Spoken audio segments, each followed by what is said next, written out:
Bom, bom dia a todos. Vamos começar mais um call mensal aqui da Novos Capital, hoje pelo Zoom, né, e pelo YouTube também.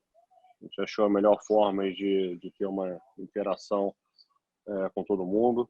Lembrando que dá para fazer perguntas pelo, pelo Zoom, pelo próprio YouTube também. A nossa equipe, né, comercial vai pegar as perguntas e ir mandando para a gente te respondendo no final.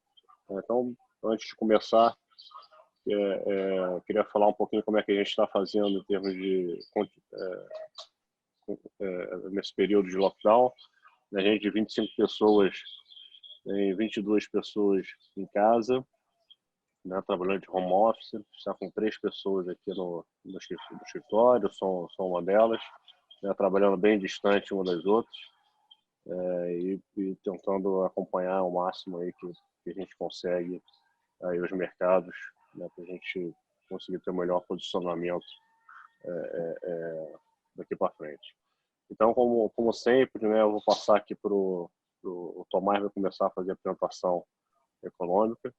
Tá? Ele vai passar os slides aí pelo Zoom, dar um panorama de como está a parte econômica. Isso não adianta muito ficar falando muito para trás, mas o que importa é falar para frente, como é que a gente está vendo as coisas, e depois eu entro para falar um pouquinho das posições, junto com o Rodrigo Galindo, né, que vai finalizar fazendo a parte de pulso. Então, sintam-se à vontade para fazer perguntas, tá? Tanto pelo Zoom, pelo canal no YouTube, e no final a gente vai responder. Tá? Então, Tomás, pode começar.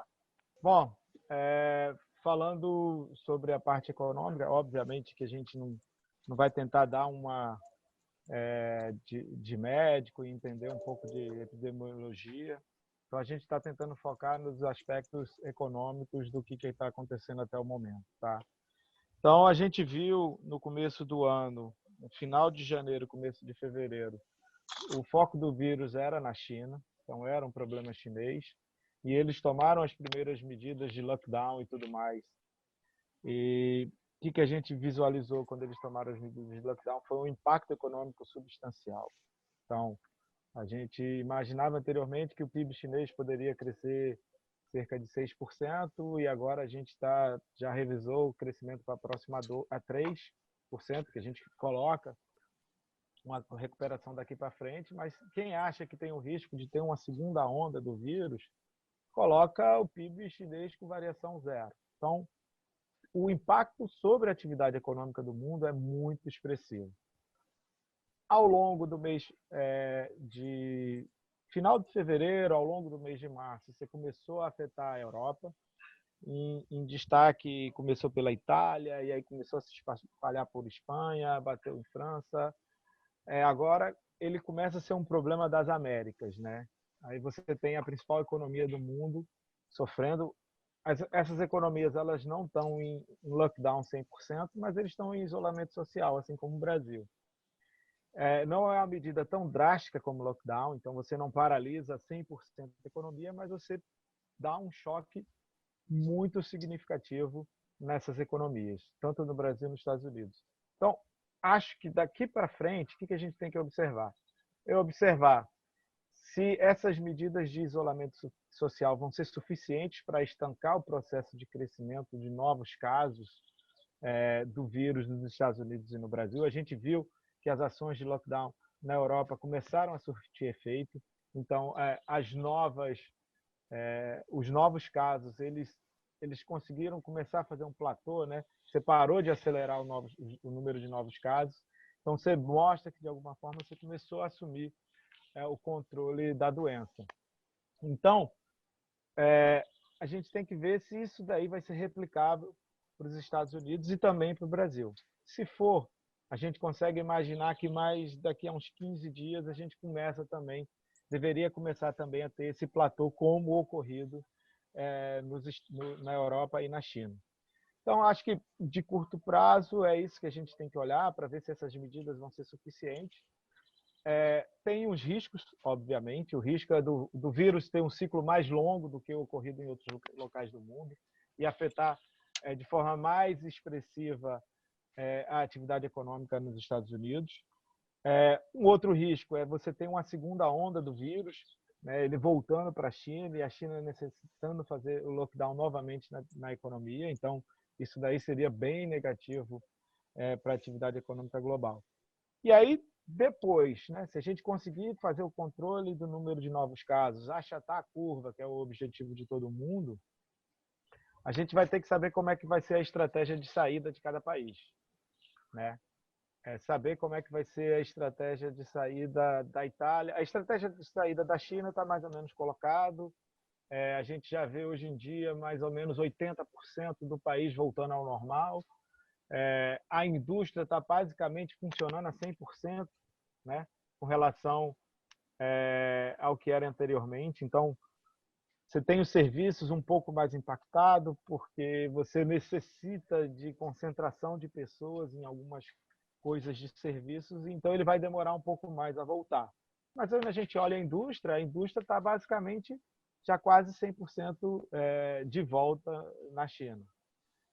Tem que olhar como é que vai ser essa estratégia no caso da Itália, tem que olhar como é que vai ser essa estratégia no caso dos outros países da zona do euro, e também no momento que você achatar a curva nos Estados Unidos e no Brasil, como é que vai ser também essa estratégia nos países da América.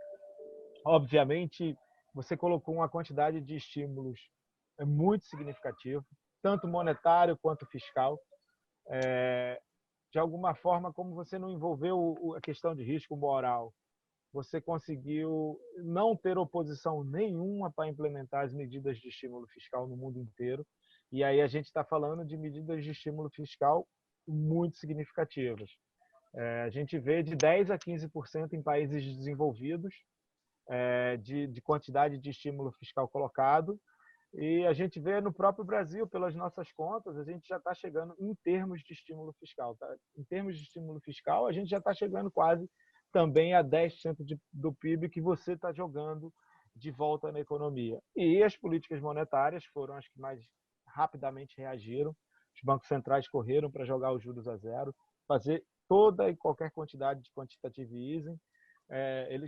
Os bancos centrais foram atrás do whatever it takes, clássico do Draghi, falando que vai fazer de tudo para evitar que tenha uma quebradeira no mundo inteiro. Então, essa quantidade enorme de estímulos econômicos que foram colocados, depois do fim do lockdown, eles devem surtir efeito e permitir com que a atividade econômica volte a mostrar uma taxa de crescimento.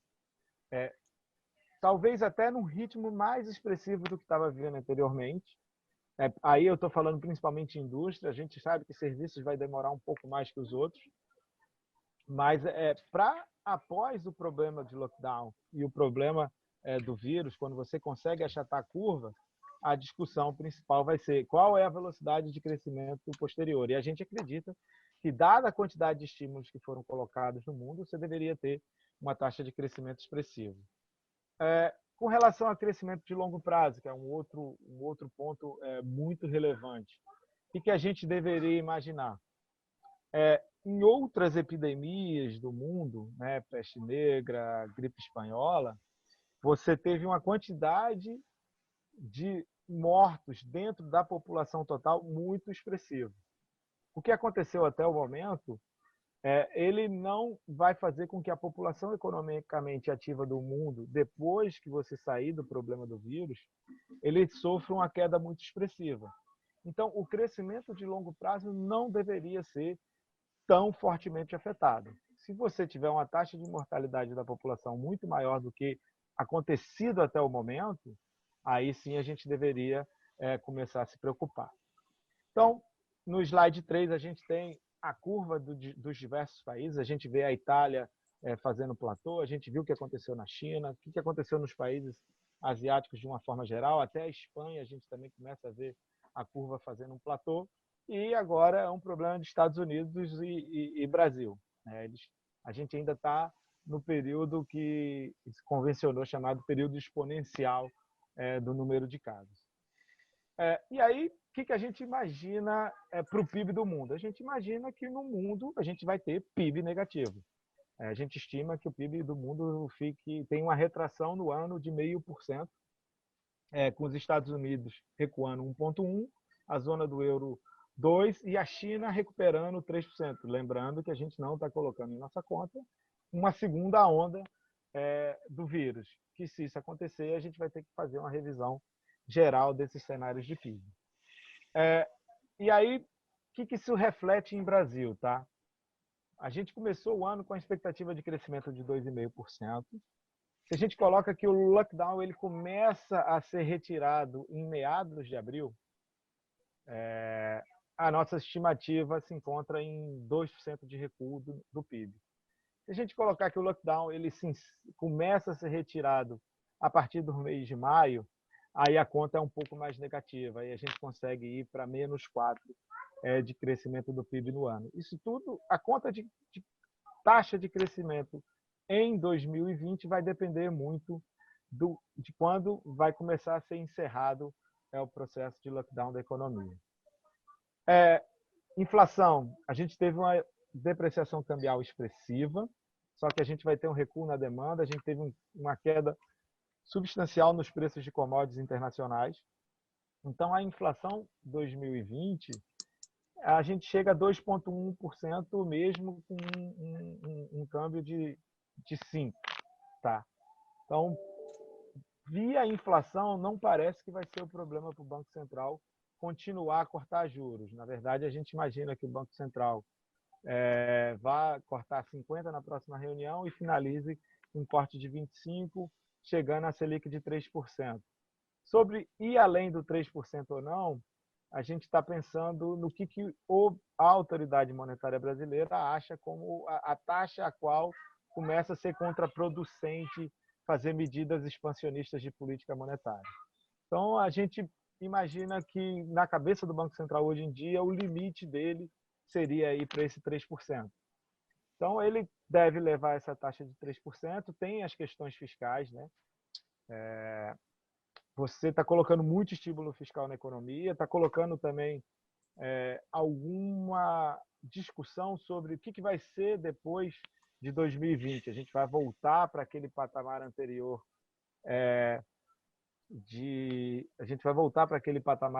de cumprimento do teto de gastos, política fiscal austera, que abre espaço para a Selic ficar mais baixo ou não. Então, acho que essa discussão ela vai começar a entrar no jogo, dado que você está fazendo uma quantidade muito significativa de estímulos, que é o correto para esse momento.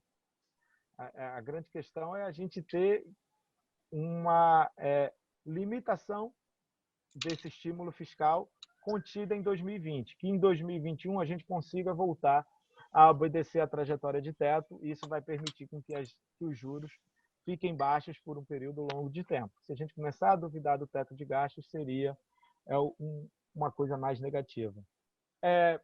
Primário, o que a gente está imaginando? É um primário com esse -2 mais próximo, ali, ligeiramente acima de 5% do PIB.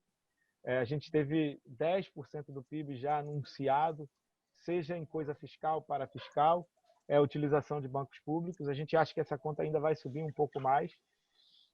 Ontem a gente teve também a aprovação de diversas coisas no Congresso que vão fazer com que o primário seja mais negativo no ano.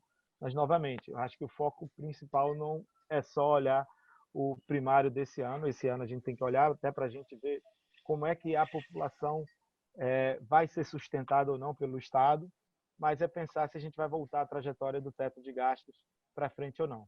Então, nas nossas simulações de dívida PIB, quando você perde essa sustentação do teto de gastos, você consegue observar a curva de dívida bruta divergindo, tá? Ela indo alcançar patamares muito mais elevados do que a gente imaginava anteriormente.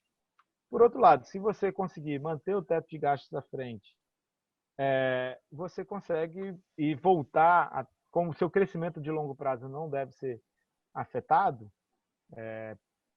a gente consegue ver com que a trajetória de dívida volta a ser decrescente. Isso tudo vai ser uma função do que vai acontecer após todas essas medidas de estímulo fiscal que foram adotadas até o momento. E aí a gente tem os cenários também para 2020 para contas externas, um PIB mais baixo, um câmbio mais depreciado, ele ajusta com que você corrija o nosso rombo externo Então, a gente coloca com um crescimento de -2, a gente chega a transações correntes de 2,5. Se a gente for para o crescimento de -4, que seria o lockdown ali se estendendo até maio, a gente chega a um conta corrente de -1,5. Nesses dois casos, o conta corrente já estaria em patamar financiável, tá? Então, a gente não teria mais um rombo externo, ao contrário do que ocorreu ao longo de 2019. Então, esses são os pontos macroeconômicos. Agora passar para o Portela e para o Galindo, para eles falarem um pouco dos fundos no mês. Tá, eu vou começar aqui comentando da rentabilidade. Vou pegar os slides aqui. Bom, o macro teve uma queda de 2,5%. Alguém tem que colocar no mudo aí.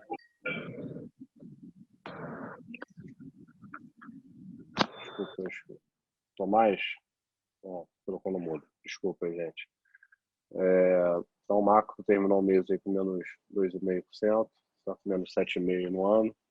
O institucional com -0,27% no mês, está com -0,67% no ano. O retorno absoluto com -16,89% no mês, está com -29% no ano. Novas ações com -35% no mês, está com -43% no ano. E o Novos Previdência, -1% no mês, está com -2,34% no ano. Então, foi um mês muito difícil, né? A gente está passando aí pela pior crise que o mercado financeiro já viveu, não pelo tamanho da queda, que a gente já teve algumas quedas parecidas, até superiores no passado, mas foi a queda mais rápida que a gente teve, um bom ajuste que a gente já viu nos mercados. Tá? Então, isso foi difícil para um ajuste, né, de posição mais rápido. A gente acha que até, dado o que aconteceu no mês, os fundos foram ok, dado as posições que a gente tinha. A gente já estava menor nas posições, né, devido já ao início de ano mais difícil na nossa cabeça. A gente entrou no ano bem otimista, né, com reaceleração da economia global fora dos Estados Unidos, então seria um ambiente positivo para os mercados emergentes. E desde que começou a ter um problema né, com o corona na China, a gente começou a mudar, tem esse equilíbrio global. Os Estados Unidos voltou a ser melhor no relativo do que o resto do mundo novamente, devido à piora da China, consequentemente, né, atrapalhando aí os países emergentes. Então a gente, né, foi mudando as posições, foi ficando menor, e, né, do carnaval para cá a gente viu um movimento de stop muito forte globalmente. Os bancos centrais conseguiram estabilizar o mercado, eles atuaram muito rapidamente, não só caindo o juro, que não é o que resolve no curto prazo, mas dando liquidez, né? Então acho que quando o Fed, né, o Banco Central Europeu, entraram dando liquidez no mercado de crédito, né, que a gente teve mais um componente de risco, que foi a OPEC, né, a OPEC foi quebrada, esse cartel. A Arábia Saudita estava reunida com a OPEC, né, discussão com a Rússia de cortar a produção para tentar estabilizar o mercado, e eles, né, anunciaram rompimento, deixaram aumentar a produção. Então, com isso, você atingiu um mercado de crédito global, né, na veia, né, ao redor de acho que 30%, 40% do crédito no mercado de crédito empresas de petróleo, e elas estão sofrendo bastante. Até a Petrobras aqui, que é bem preparada no relativo, também vem sofrendo bastante aí no curto prazo. Então, além do risco do lockdown global, que foi que pegou todo mundo de surpresa, está todo mundo acompanhando a China, a retomada da China, monitorando os indicadores de atividade, monitorando o tráfego de veículos, né, vendo a China voltando à normalidade, e ninguém nunca imaginava que o mundo ia caminhar para o mesmo lockdown que a China fez.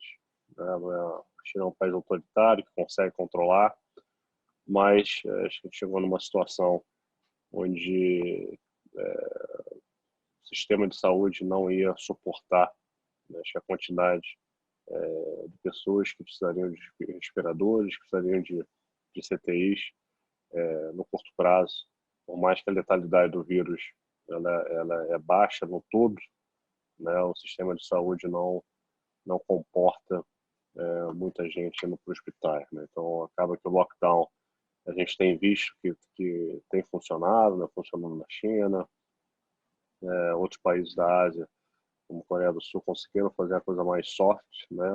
O Japão também, mas isso é muito cultural do povo asiático, né? Estão acostumados à máscara, não se cumprimentam, não usando as mãos, então acho que ficou mais fácil para o dia a dia deles. E depois que estourou no Irã, né, e principalmente na Itália, né, acho que a Itália foi o principal que acabou contaminando todo mundo, né, todos os políticos. E os Estados Unidos e a Inglaterra, que tinham iniciado, né, com a postura de encarar com uma gripe forte, né, que era a pneumonia, como o H1N1, que todo mundo ia pegando ao longo do tempo, tiveram que mudar rapidamente a estratégia partindo para um lockdown muito forte, né? E esse é o resultado disso, né? A gente vai salvar vidas, é importante, mas o resultado disso é uma grande recessão global, um aumento fortíssimo do desemprego. Alguns países vão conseguir dar suporte, né? Como os Estados Unidos, principalmente, como a Europa, que podem literalmente imprimir dinheiro para amenizar esse início de crise. Só que os emergentes, né, fica uma situação mais complicada. Você pega o Brasil, a gente não tem essa condição, por mais que a gente vai expandir os gastos no curto prazo, nossa trajetória da dívida que estava muito boa vai sofrer um choque muito grande no curto prazo, como o Tomás mostrou no slide. Só que a gente fica numa situação de equilíbrio mais incerto para o médio e longo prazo. Então, por isso que, olhando para frente, né, a gente está de olho na curva aí da Europa, né, que está fazendo platô, está estabilizando. O importante não é nem acompanhar os novos contaminados, né, mas acompanhar o hospital, acompanhar a quantidade de CTIs. E na Itália já está tendo no NET, né, pessoas saindo do sistema hospitalar, o que mostra que eles chegaram no pico do problema. Então está o mundo todo de olho em Nova York para tentar acompanhar quando vai ser esse ponto de inflexão também. Eles se prepararam muito rapidamente, né? Já tem um navio com mais 1.000 leitos, já tem leitos no Central Park, então já estão bem preparados. Eu acho que a gente vai se surpreender positivamente. A gente não vai chegar na quantidade esperada de mortes que estão anunciando nos Estados Unidos. Eu acho que vai ser bem menos do que esperado. E o Brasil, apesar de a gente não estar testando ainda o que a gente deveria, né? Acho que os testes estão chegando agora, então não se assustem, a gente começar a ver uma curva acelerando nos próximos dias, ela vai acelerar por causa de novos testes que chegarem, a gente vai começar a testar mais rapidamente. Eu acho que todo mundo que tem um familiar, um amigo que tiveram os sintomas, mas não conseguiram testar. Então, acho que agora, com o teste rápido chegando, a gente vai conseguir testar, a gente vai ver esse número crescente. Mas, de novo, é importante monitorar, tanto na rede pública como na rede privada, como é que está a capacidade, né, dos UTIs, de respirador. É isso que a gente está monitorando no momento, né? Então, todo mundo tem um médico no hospital acompanhando. Aqui não tem esses dados públicos como tem no resto do mundo, tá? Então, nos Estados Unidos a gente consegue acompanhar, na Europa a gente consegue acompanhar. No Brasil a gente tem que, cada um conhece um médico no hospital, a gente está monitorando isso de perto para ver se o sistema vai suportar ou não. Eu acho que a gente está vendo uma mobilização importante de empresários, setor privado, em ajudar. A gente aqui na Nobres também ajudou na construção de novos UTIs. Eu acho que a gente se mobilizou até antes do que na Europa. A gente já estava num soft lockdown aqui mais cedo de que quando o Rio de Janeiro e São Paulo anunciaram oficialmente, as empresas já estavam trabalhando no home office, a gente também já estava se programando aqui, e eu acho que a gente pode ter uma curva aqui mais amena, até comparando com outros países mais quentes na Ásia, que de fato tem um componente do calor de matar o vírus mais rapidamente na superfície. Então isso minimiza um pouco o contágio. Então é isso que a gente está de olho. Tá? Então acho que a gente passou um momento de pânico. Eu acho que o bolsa ali 60 mil. Desculpa aqui. A gente teve a bolsa de 60 mil, teve o S&P ali a 2.200, acho que teve uma venda forçada de todo mundo ter que ajustar a posição. Acho que a indústria aqui no Brasil está mais leve, todo mundo está com posições adequadas para um novo nível de volatilidade, a gente também. Então, eu acho que daqui para frente já dá para fazer conta novamente. Não que a gente não possa fazer novas mínimas, mas eu acho que o mercado fica mais racional, começa a olhar mais os números de perto da economia global, tanto no Brasil, e o mercado vai reagindo com mais naturalidade. Tá? No momento, a gente acha que no curto prazo a gente pode ter visto as mínimas, tá? Principalmente que a gente tem o componente aí da questão do preço do petróleo, e desde ontem a gente começou a ver o Trump em contato aí com o Putin, tentando chegar aí num acordo no meio do caminho, a gente conseguir estabilizar o mercado de petróleo. Então, se a gente tivesse componente do petróleo, né, que foi rapidamente para $20 e com algumas regiões saindo negócio a $10, né, podendo para $5, se a gente tivesse petróleo estabilizando perto de $30, nós teríamos um componente de risco de crédito enorme na mesa, e isso já daria fôlego para o mercado estabilizar no patamar mais alto. Tá? Então, passando para o próximo slide, Tomás, para passar, entrando um pouco, começando a entrar nas posições, falando no mês passado, o que foi basicamente no foco do fundo, a gente tinha posição com renda fixa e bolsa. Então, renda fixa a gente estava carregando a posição vendida na parte longa e na NTNB, na B50. Ao longo do mês, a gente foi encurtando a posição, né, vendo que o Banco Central ia voltar a cair juros, vendo que a resposta no mundo seria queda de juros. De fato, o Banco Central soltou o comunicado, né, se posicionando para o impacto deflacionário, se posicionando para a queda de juros. Só que devido ao grande estresse que a gente viu nos mercados globais, principalmente no auge aqui do pior momento dos mercados, a gente teve o Congresso derrubando o veto do Bolsonaro na questão do BPC. Com isso, você tirou aí quase 20% da reforma da Previdência. Então, isso trouxe muita incerteza no equilíbrio fiscal de médio e longo prazo. Não só isso, né? Acho que trouxe incerteza, né? Acho que o Congresso vai mexer no teto dos gastos, e quem entrar no lugar do Rodrigo Maia na virada do ano, né, qual vai ser a cabeça. Então a gente começou a ter um componente fiscal de médio e longo prazo relevante. Tá? Isso tirou a ancoragem da parte longa da curva de juros, trouxe muito estresse em outros mercados também, e isso a gente teve que ajustar as posições, teve que zerar as NTNBs. A gente chegou a zerar grande parte da posição de juros, que estava mais na parte curta.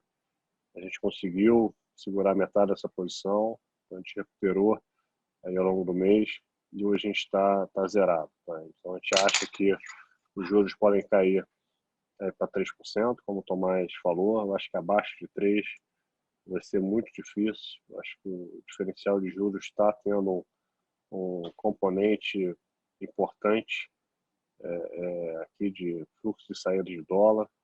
Então a gente acha perigoso, acho que o Banco Central forçar os juros aí abaixo de 3%. Tá?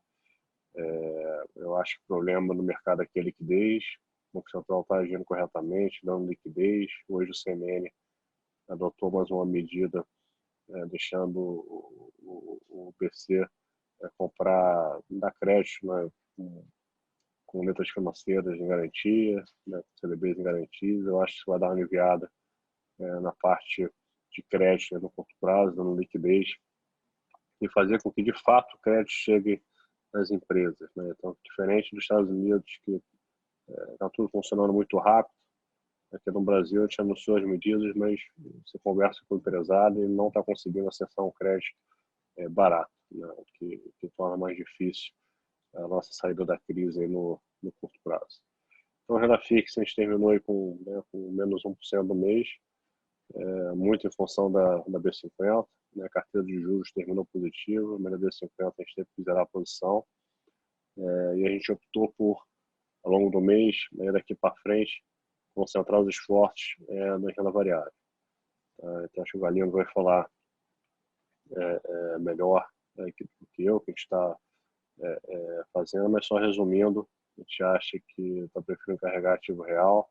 A gente tem uma incerteza muito grande do fiscal de médio e longo prazo.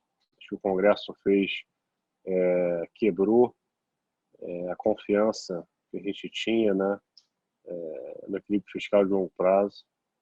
Todo mundo estava confortável com o Congresso reformista. Não importa a briga, a forma de o Bolsonaro governar, o enfrentamento com o Congresso, não importa, porque a gente tem um Congresso reformista, um Congresso que vai fazer a coisa certa. Então, essa medida que eles fizeram com o BPC trouxe uma incerteza grande, pode ser revertido, só que no curto prazo a gente só vai ver aumento de gasto, não vai ver nenhuma medida de médio e longo prazo, a gente só vai saber disso daqui a 3, 4 meses.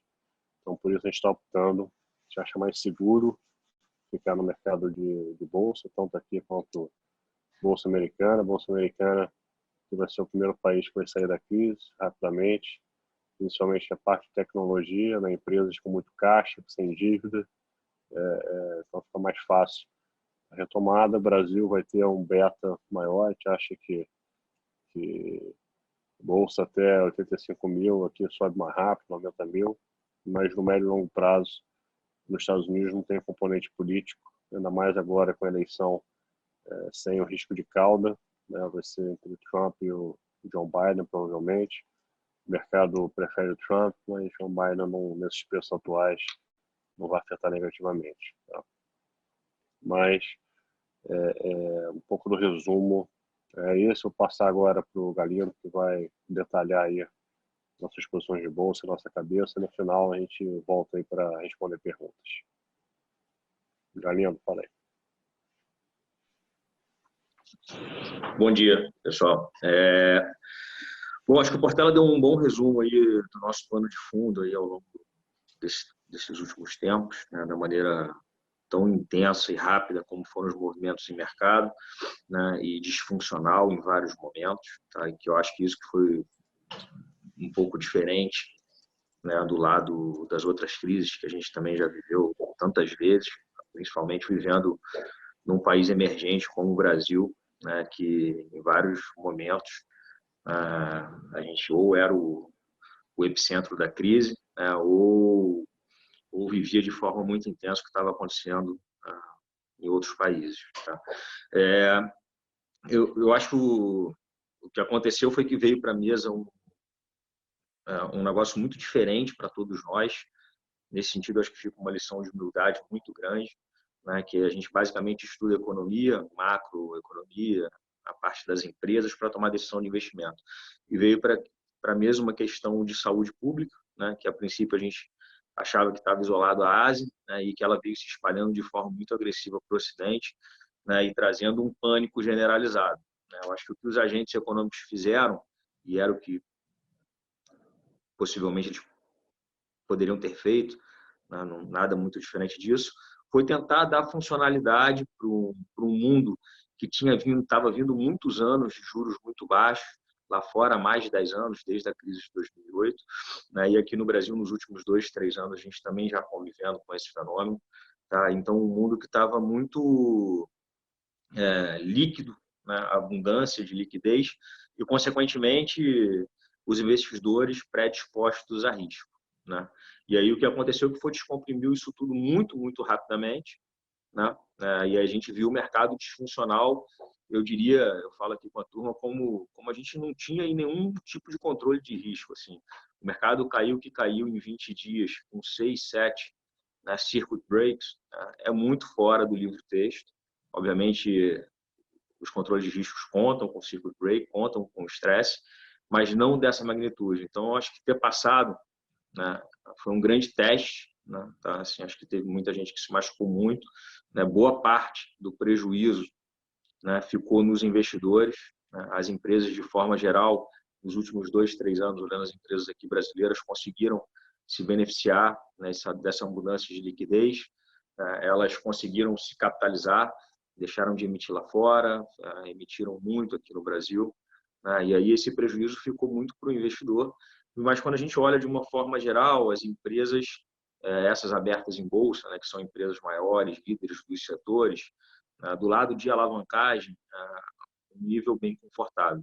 O que é também muito diferente do que foi no passado, que a gente via casos de empresa com exposição cambial via derivativo tendo problemas gigantes, né, que a gente via empresas, né, com insolvência por alavancagem financeira muito grande. Tá? Acho que a gente não está vendo isso nessa crise, tá? Mas, em contrapartida, a gente está com um grande ponto de interrogação na cabeça, onde a gente, do lado econômico, consegue ainda ter poucas respostas, né, de quando é que a gente vai voltar a ter receita, ter faturamento, né, nas companhias. A gente tem falado aqui, na média, com 12, 15 empresas por dia, e a verdade é que os empresários estão com poucas respostas também, né? A turma não consegue ter uma dimensão de qual vai ser o impacto, porque não sabe a duração dessa falta de circulação de pessoas que a gente está tendo. Tá? Então, uma provocação que a gente está tendo muito grande, né, é, primeiro, com os analistas, de falar o seguinte: não adianta pegar os casos que a gente gostava antes disso tudo, né, e porque caiu muito, falar que está gostando mais. Tá? Eu acho que a gente tem que perceber que o mundo vai ser, de alguma forma, um pouco diferente. Tá? Assim, acho que a gente vai ter efeitos psicológicos bem relevantes de tudo isso que está acontecendo, no comportamental das pessoas. Tá? E aí a gente tem que pensar o que são os negócios, o que são as empresas que vão estar bem posicionadas, né, nesse novo mundo, nessa nova forma de convívio que provavelmente a gente vai ter.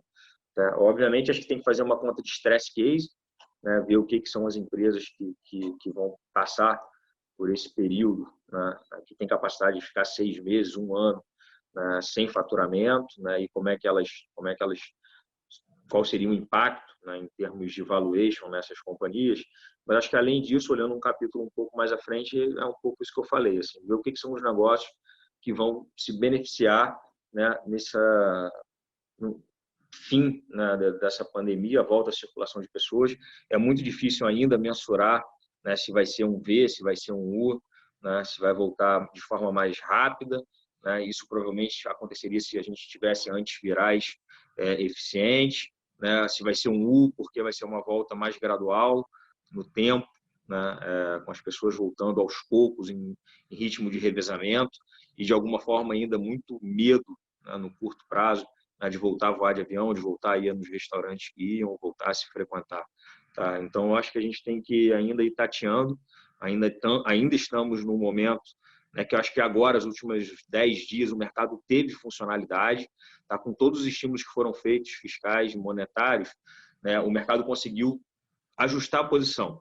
Tá? Que eu acho que o grande assustar do último específico do mês de março foi o mercado não ter a capacidade de exercer os stops que tinham que exercer e trocar de mão, e as pessoas terem o nível de posição que se predispunham a ter.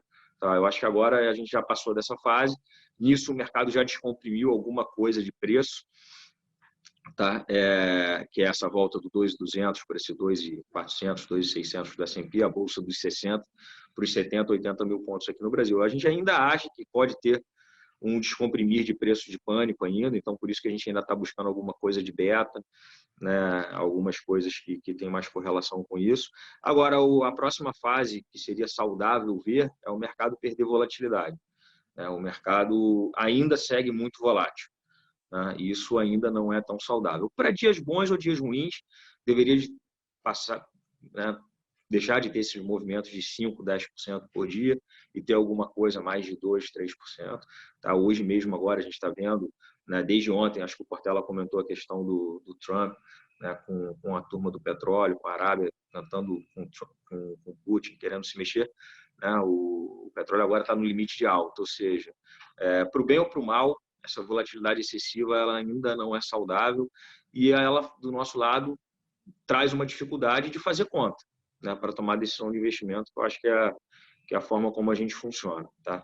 Dado isso, o que a gente tem feito é, primeiro, essa conta de estresse, né, de quais companhias estão saudáveis para passar por um período mais extenso, né, e mais instável, né, e quais negócios estão bem posicionados nesse novo mundo, e a gente já começa a ver coisas interessantes. Obviamente, né, a gente, enquanto gestor, tem que buscar essas assimetrias, né, para esse nível de preço que as coisas vieram. Obviamente, os investidores, no geral, com muito medo, mas a gente começa a ver coisas com preços interessantes, mesmo estressando o cenário. Então, por isso que a gente, como o Portela comentou, está concentrando no risco, né, que a gente pode, que o controle de risco permite em bolsa. Tá? No geral, a gente viu, ao longo do ano passado inteiro, né, e o início desse ano, com posições em bolsa no fundo macro, como Proxy, ao redor de 20%, 30% comprado. Tá? O long bias entre 80%, 100% comprado. Tá? E aí, obviamente, nesse período de estresse, os controles de risco funcionaram muito. As nossas posições chegaram a ser menos de 3% no fundo macro. Aí também bem ao redor de 20% no fundo long bias. E conforme o mercado foi ganhando funcionalidade, a gente foi voltando a ter, né, orçamento de risco. Tá? A gente está com posições ali entre 8% e 10% no fundo macro e o fundo long bias ao redor de 80%, mais ou menos, comprado. Tá? A gente ainda está tateando, acho que ainda a volatilidade pode perdurar por um certo tempo aí ao longo desse mês, que a gente vai ver notícia muito ruim, né? Como está sendo uma coisa muito humana, né? A gente vai pegar headline aí de morte, né, nos Estados Unidos crescendo, Brasil, inevitavelmente, infelizmente, todo mundo tendo pessoas de relacionamento, né, com o caso dessa doença. Isso acaba afetando muito o psicológico humano, que a gente também, enquanto gestor, tem que saber administrar. Então, acho que ainda não é momento de ir para o all-in, de ir para o máximo de posição. Eu acho que o mercado ainda vai balançar para o bem ou para o mal. O que a gente tem feito é ficado aqui na mesa, né, alguns gestores, né, em esquema de revezamento. O resto da turma a gente tem colaborado muito por essa ferramenta do Zoom. A gente tem feito todos os nossos fóruns, até de maneira bastante intensa, tá? Porque eu acho que é isso, eu acho que a gente vai ter oportunidade. Tá?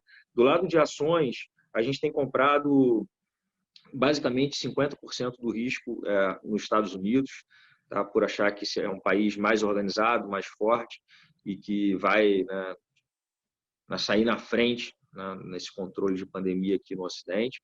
Tá? Então, a gente tem metade do risco na Bolsa Americana. Essa metade da Bolsa Americana está em S&P, a metade, e a outra metade em empresas de tecnologia, como o Portela comentou, que não tem muita dívida, são líquidas em caixa e que estão mais enquadradas nesse novo mundo. Tá? Então, 50% do risco de bolsa está no mercado americano. Tá? A gente ainda tem 50% do risco de bolsa aqui no Brasil, tá? Por buscar um pouco de beta e um pouco de cases que a gente acha que a gente gosta. Mas eu acho que à medida do tempo, se tiver uma descompressão do preço de pânico, provavelmente a gente vai ter até um pouco mais de risco lá fora do que aqui dentro, porque o Brasil é um país instável e que a gente tem contas futuras contratadas. Né? Provavelmente a gente vai ficar aí 2, 3 meses, né, enxurrando dinheiro na economia, tá? Até com uma possibilidade um pouco maior do que foi no passado, histórico do Brasil, mas depois a gente vai ficar 3 anos pagando essa conta e com muita instabilidade. Né? O país, infelizmente, ele é rachado, né, do lado de político, né? Falta liderança. Né? Isso é um problema que, mesmo o país tendo feito o dever de casa para pagar a conta, como foi o caso da reforma da Previdência, esse tipo de instabilidade é natural de mercado emergente. Né? E aí a gente lembra que o Brasil é um país emergente ainda. Tá? Eu acho que as coisas devem se acertar, mas com muita bateção de cabeça no tempo. Tá? Então, por isso, a gente ainda tem uma posição de bolsa aqui no Brasil para tentar buscar um beta no descomprimir desses preços de pânico. tá? Mas eu acho que provavelmente a gente deve estar aumentando até mais lá fora, quando a gente olha preço, né? Tudo caiu, né? E caiu muito parecido, tá? Então eu acho que é hora da gente tentar nesse momento de grandes respostas e para portos mais seguros, tá? Porque eu acho que em termos de valuation você consegue achar coisas bastante atrativas, tá? Hoje de uma forma mais geral, tá? Então acho que enquanto gestão também a gente tem que aproveitar isso, tá? Então lá fora é basicamente metade da exposição, metade em S&P, metade em empresas mais ligadas à Nasdaq, que é a tecnologia, tá? E aqui no Brasil a gente tem uma carteira de ações em nomes que a gente acha que se beneficiam, tá? Então a gente tem ou que estão em preços bastante atrativos. A maior posição da carteira é Vale, tá? Eu acho que é uma empresa grande e o Brasil vai precisar das grandes nesse momento, tá? Obviamente a empresa tem uma questão de leniência a ser resolvida, né, pela reincidência de um desastre, né? Ao mesmo tempo, do lado global, eu acho que a economia no mundo ela vai ter que passar por infraestrutura num primeiro momento para pegar no tranco. Então, acho que a Vale fica bem posicionada. O chinês ainda está quietinho. De alguma forma, é inócuo fazer muito, né, plano de expansão com as pessoas sem circularem, mas eu acho que conforme as coisas forem pegando, né, até nesse primeiro momento, talvez na China, a gente pode vir pacotes bem significativos de infraestrutura. Tá? Então, eu acho que a Vale pode se beneficiar disso, se beneficia, obviamente, da moeda desvalorizada aqui do real, né? E eu acho que vai ter que ter uma celeridade no processo de deixar a Vale, que é tão relevante para a nossa economia, para o nosso PIB, mais livre, né? Então, eu acho que a gente deve andar nessa questão da leniência, porque o Brasil precisa. Tá? E aí eu acho que a empresa se beneficia bem de tirar esse capítulo triste aí da história dela. E ela está em preços, né, gerando caixa, bastante atrativos do nosso lado aqui, olhando como prisma de investidor. Tá? Além disso, a gente tem nas principais posições uma posição em Eneva, que é uma empresa muito bem administrada, né, que eu acho que de uma forma simples ela consegue dar uma tira aí ao redor de PCA mais 9, PCA mais 10, de uma maneira bastante conservadora nas projeções, tá? Não consegue ter tanta pressão política no business dela, tá? Tem muita coisa já contratada e eu acho que inclusive ela pode se beneficiar na parte de alocação de caixa, né, com excelentes alternativas que podem aparecer nesse mundo estressado que a gente vai viver. E a outra maior posição que a gente tem é Mercado Livre, é um pouco nessa linha, né, de ter negócios mais ajustados ao que será esse novo mundo, a nova forma de consumo. A gente tem que controlar, ver de perto alguns riscos, por exemplo, alguns produtores que usam dessa plataforma têm algum tipo de problema econômico, mas, no geral, eu acho que muitos comerciantes que não usam dessa ferramenta, por questão de sobrevivência, vão ter que passar a usar. Tá? Então, eu acho que fica bem posicionado. Essas são as 3 principais posições do fundo. Tá? A gente ainda tem algumas outras posições menores, tá? Que a gente olha, em alguns casos, como uma pimentinha ali, que são posições bem pequenas, tá? Mas que eu acho que podem nos comprimir de preço de pânico, gerar algum valor. Tá? Eu acho que é isso. Tá? O plano de fundo é, nesse momento, concentrar risco no mercado de bolsa, onde a gente tem visto uma simetria melhor para os preços que estão em mercado agora. Então, vou finalizar por aqui, abrir para perguntas e respostas. Tá? Eu acho que todo mundo pode fazer pergunta. Só, se eu não me engano, destravar o microfone ou falar com a turma aí. Eu não sei se tem acesso a destravar, né, Portela? Aqui, deixa eu falar aqui. Eu já recebi uma pergunta já aqui por mensagem. Ah, beleza. E a Raquel e o João estão consolidando. A pergunta é: alguns países emergentes começam a ter seus ratings rebaixados, né? Seja o México, África do Sul, Colômbia. Como está o Brasil nesse contexto? Né? Se a gente enxerga algum risco, tá? Eu acho que a gente estava numa outra página em relação a rating, né? A gente estava trabalhando com um cenário que no início do ano, até o meio do ano, a gente ia ter um upgrade, né? Que a nossa parte fiscal estava surpreendendo muito positivamente, né? A trajetória da queda da dívida, né? Todo mês a gente estava surpreendendo e a gente estava caminhando de fato com um crescimento mais forte, mas que não veio por causa desse contexto, né, global de uma crise na saúde, tá? Eu não acho que a gente vai ter downgrade agora. A gente estava numa outra página, a gente ia ter upgrade, não vai ter upgrade. Eu acho que as agências de rating vão esperar no final do ano, vão esperar para ver se esse fiscal mais forte de curto prazo vai virar no longo prazo ou não. A gente tem o Banco Central aqui que está vendendo reserva, então acho que a estratégia é ir vendendo, né? Tem vendido em média de 500 milhões a 1 bi por dia, e a gente seria uma forma de compensar esse aumento da dívida PIB que a gente vai ter no curto prazo, pode chegar a 85%, 90%. Se a gente vender aí mais 30, 40 bi até o final do ano, a gente consegue dar uma aliviada, amenizar essa alta, né? Acho que as empresas que sofreram agora, né? A gente teve o México, muito dependente da Pemex, a Pemex, né, no nível do petróleo que está aí, ela não aguenta, ela quebra. Por isso que a medida que saiu agora, né, reunião de emergência da OPEC, né, o Trump conversou com o Putin ontem o Putin já demonstrou que, né, estaria disposto a resolver a questão do petróleo, é muito importante para o mundo, né? Então, um dos riscos que a gente estava conversando aqui, além do lockdown, a questão do petróleo, se a gente resolver essa parte, esse risco de crédito do petróleo, a gente pode ter os mercados num patamar mais equilibrado, né? Um patamar mais alto. A África do Sul já estava com uma condição muito ruim, ela já não estava crescendo há muito tempo, tem um problema dos apagões, né? Ela não tem, o problema dela não é o petróleo em si, mas é a empresa lá de energia, que não fecha nunca a conta. Já era um país bem vulnerável, tá? E a gente estava numa outra página, né? A gente estava numa página de receber upgrade, lembrando que nosso CDS, né, que mede a nossa capacidade ali de risco, estava projetando a gente investment grade já, né? Então a gente teve uma piora agora recente de todo mundo, mas diferente das outras crises do Brasil, né, agora está numa crise grande, né? Nosso juro está 3,75, nosso juro longo, né, aí pelo 25 tá 7%, né? E nas últimas crises, né, o juro ia para cima de 10, ia para 14, o juro longo ia para 20, o que tornava a nossa situação muito pior do que a atual, né? Então a gente está mais bem preparado para encarar essa crise. Eu acho que a gente não vai ter downgrade aí no curto prazo.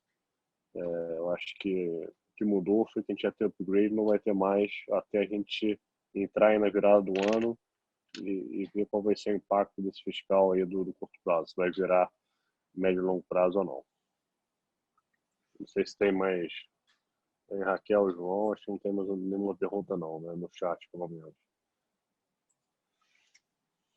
Então, bom, vou finalizar aqui, agradecer a presença de todos. A gente está sempre disponível aqui, equipe de gestão, equipe, né, comercial também, para falar não só das posições, mas mais sobre o cenário. Nesse momento difícil que a gente está passando, aí todo mundo sempre à vontade para tirar dúvida, para saber das posições, entender a nossa cabeça e passar a mensagem aí que é hora de ter calma. A gente está na posição que a gente acha adequada agora, desse novo nível de volatilidade, e assim que a gente ficar mais confiante, a gente vai aumentando as posições e o bom é que em épocas de crise, né, acho que tem oportunidades também. Então, os preços que o mercado estão, a gente tem discutido muito aqui, né, o Galindo, o André, vão ter várias empresas que podem dobrar o mercado de preço, né, quando as coisas acalmarem. Então, a gente vai estar de olho nessas oportunidades. O mercado de juros já está precificando, né, uma queda forte de juros, a gente acha que tem pouco prêmio, tem a incerteza da parte longa do fiscal, né, o dólar vai ficar muito atrelado ao resto do mundo, mas a bolsa a gente acha que tem oportunidade, saber fazer o dever de casa, olhar de perto, é ali que a gente vai virar o fundo positivo, né, daqui para frente. Então, obrigado pela presença, espero que todos estejam bem, né, nesse momento aí de confinamento, e nosso call vai estar disponível aí para quem quiser assistir novamente. A gente vai estar soltando a carta mensal nos próximos dias. Então, obrigado e até o próximo call.